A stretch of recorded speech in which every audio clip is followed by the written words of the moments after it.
You can work full-time and your spouse can work full-time, but there is an issue with this. If you work full-time and your study is affected, there will be an issue for you. That means you cannot renew your residence permit.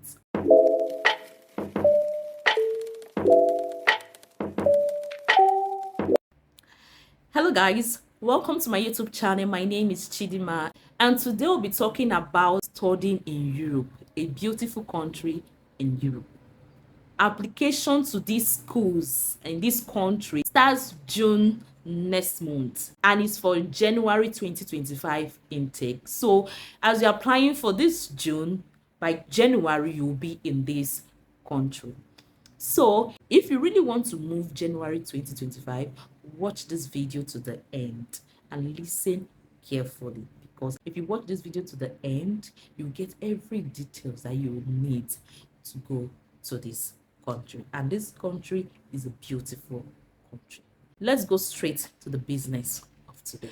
I'll be talking about the fees to pay, the documents you need, and everything you will need for this application. This country accepts students to come in with their family. Yes, you can come in with your spouse and children. And if you come in with your spouse, your dependent, that is your spouse, can work full-time. Even you can work full-time. And your children can also attend school for free. This country, their tax is 33% tax. And their employers pay close to 23,000 krona and above. So another thing you need to know is that once you get employed, you need to ask your employer if the payment, that is the salary, is before tax or after tax. You know, sometimes this 23,000 krona or more than 23,000 krona can be before tax or after tax. So ask. So if it is before tax, if it is okay for you, you can take the job. But if it's not okay for you, please leave the job and look for the one that is after tax. So as I said earlier, you can work full-time and you can come in with your family. But advice I will give to you is that when you go in, first go in alone. Don't go in with your family immediately unless you have the finance to do that. But if you don't have the finance, please go in first. Then after 1 year or 6 months, you can bring in your family. Why I'm saying this is because when you get there, it will take you time for you to get your serial number, to take you time to get your ID card, and to take you time to get your bank account. And before you can get any job, you must get these 3 things: serial number, your ID card, and your bank account. If you don't have this, you cannot get a job. So before you will get all this thing, time is going and you are paying bills, and your children needs to go to school, and your spouse needs to work, and you need all these things before they can go to school and before they can work. So what do? So it's best you go alone, get all this before you can bring them in, and get a job before you can bring them in. You can work full-time and your spouse can work full-time, but there is an issue with this. If you work full-time and your study is affected, there will be an issue for you. That means you cannot renew your residence permit. And if you don't renew your residence permit, it will also affect your spouse work permit, renewal or anything. So once your spouse is there, it's best for you to work part-time as a student and your spouse work full-time as a worker. So that is why it's always advisable for women to be the one to go to school. That means your wife should be the one to school, so she can work part-time and come back, take care of the children, while you as the man work full-time. You have the power, the energy to work full-time, hour to hour to hour, back to back. But the woman will study. After study, will then work part-time and have the time to tender for these children. That is the advice. But if it cannot favor you, maybe your wife is not the book type, you know, she's not the intelligent type and she can't study, it's advisable you as the man go for it. Then she will work. There are different jobs you can work as a student. If you are in the IT sector, you can work as a nurse, as an engineer, as a doctor, as an IT technician, and the rest of it. And if you're not in this high skilled sector, you can work as a delivery person, as a cleaner, and other kind of jobs. And I'm guaranteeing you that they pay them very well. The cleaners, the they pay them well. They pay you well, and I can tell you that that money can take care of you and family while in this country.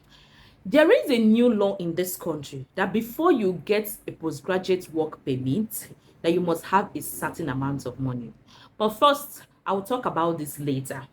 But let's first of all move on to the main things before we talk about this, the specific amount you need to have before you can apply for a postgraduate work permit. You also need to have 30% in your study. Like your average needs to be 30% before you can renew your residence permit. So that is why I stated that it is better you as a student work part-time so you have time for your studies. Because if you have anything less than 30%, you cannot renew your residence permit. And if you cannot renew your residence permit, you know what it means. Your spouse also cannot renew his or her work permit.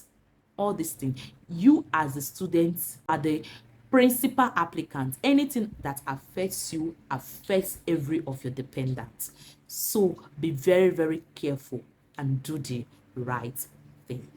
The application fee is 900 krona, which is equivalent to 100 euros. Yeah, I think it's equivalent to 100 euros. 900 krona. And if you want to go for programs, make sure you go for programs that are 90 ECTS credit units or 120 ECTS credit units. Most of the master's programs are 120 ECTS credit units. I think the 90 ECTS credit units is like a program of 1 year, while the 120 is a program of 2 years. So please do not go for any program below 90 or 120 ECTS credit units. Those ones below are mostly like 6 months, 12 weeks program. Please, you as an international student, I would advise you to go for 120 ECTS credit unit program. Another question that can come up is, can I work and pay my tuition? The answer is yes and no. Why do I say yes or no? Let's start. If you are going in, before you even go, you have to pay in a deposit, like deposit of the first semester tuition.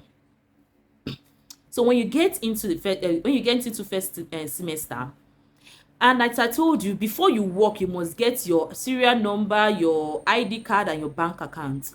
And to get all this thing, it takes time. So before you start getting all these things, after getting all these things, then you will now start looking for a job. After getting a job, time is gone already.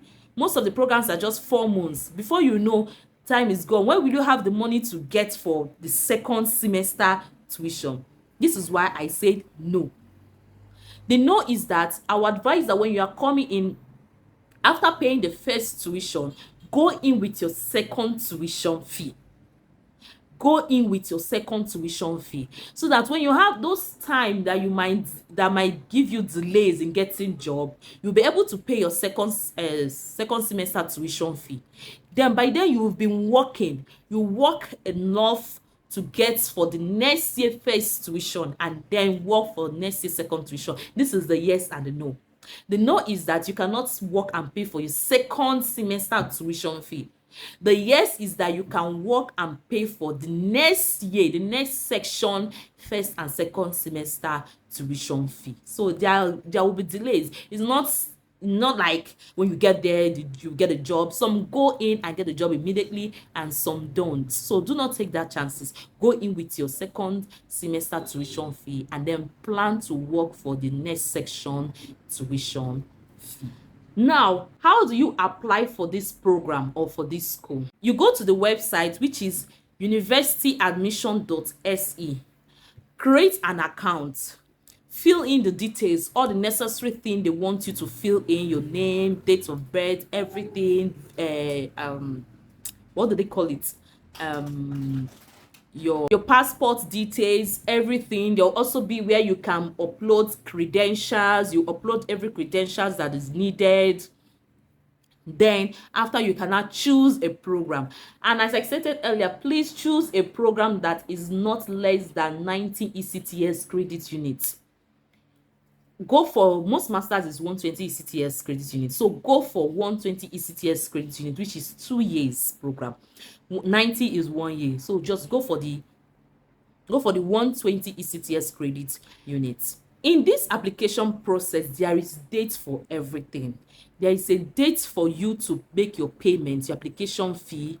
There is a date for you to upload your credentials. There is a date for the admission list to be published. There is a date for everything, and it's on the website. They will give you all you see the dates. So anytime there is a date, you go and do what you are expected to do. Also be required to send in your university confirmation, your transcript confirmation. Some schools might even ask for English proficiency, so once they are asking for that, you provide all that is needed. After that, you just relax and then wait for the date when the admission list will be published. All this will be online. When admission list is published, you now make your deposit. You can use a Visa card or a MasterCard. So, and you can pay instrumental. Your deposit will always be your first semester tuition. So you make your first semester tuition deposit and then move to applying for the visa.